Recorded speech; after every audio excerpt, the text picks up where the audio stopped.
Hello everyone, this is Defense Politics Asia, and this is the SIBRAP or the summary for the day 2 of this Hamas-Israeli conflict.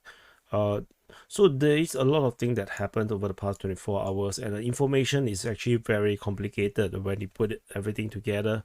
And in fact, this is actually the third time I try to record this, third time. Because as I report, I find it very messy, so I have to re-record again.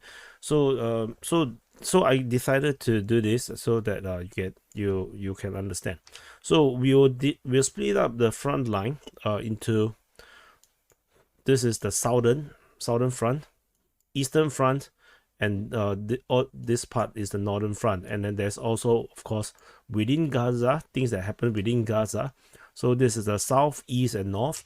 And then on top of that, we're gonna have West Bank, and then we're gonna have the Lebanon Israeli border. So we start off with the situation within Gaza itself.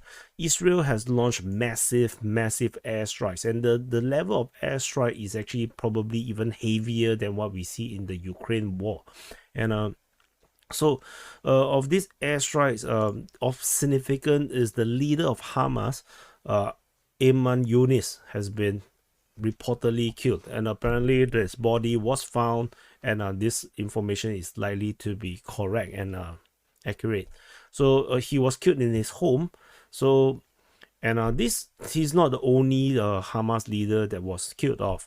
The other leaders include Mohammed Nizal Avazullah, the son of Nizal Avazullah, the senior Hamas leader, as well as Hamdan El-Najjar Abul-Zaki, which is the director of the tribal office at the Palestinian Interior Ministry. So all of them are killed in their homes, which is actually very interesting, because I would think that the leaders will probably gather in certain HQ and safe from airstrikes, but they are all at home. So, and yeah, so pretty much based on the footages that I've seen, the streets of Gaza is largely a bit like COVID-19 era. Everybody's staying at home because it's very dangerous out there, with Israelis conducting massive airstrikes. For example, the airstrike over at Beit Hanan. Beit Hanan, Israel reported, the Israel Defense Forces reported that they struck 120 targets in 3 different airstrikes, three different sorties of airstrikes, and which means that they dropped at least 120 bombs. That's quite crazy. That's a lot of bombs. And they mentioned about the rationale about why they hit this area of Beit Hanan, basically because this is actually where the Palestinian forces actually attack from, one of these forward operating base, if you like. And the other one was actually in the region within Gaza, in the Shejaya region of the Gaza city. And in this area here, they also dropped at least 150 bombs. So they say that they struck 150 targets. So imagine the intensity of the airstrike. This is a very Western style of military operation that we don't really see during the Ukraine war. As we have covered, we don't really see this intensity of bombing. But of course, we can also understand, because Gaza, the Hamas forces don't really have the surface-to-air missiles to prevent the Israeli aircraft from bombing at will. So that's it for the situation within Gaza city itself. There is, of course, a lot of rocket launches.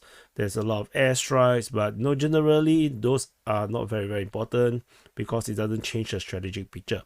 Over in the southern front in the Gaza region, so there is before I go into the front line, I need to highlight all these blue color human icons.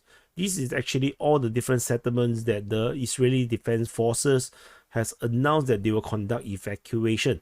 So it is a huge number of locations, from Nahal Oz, Nil Mephalsim, all the way, basically all this, every icon. I'm not going to go through all the names because it's going to be very boring, because you probably do not know where are these places, and looking at the map probably is enough.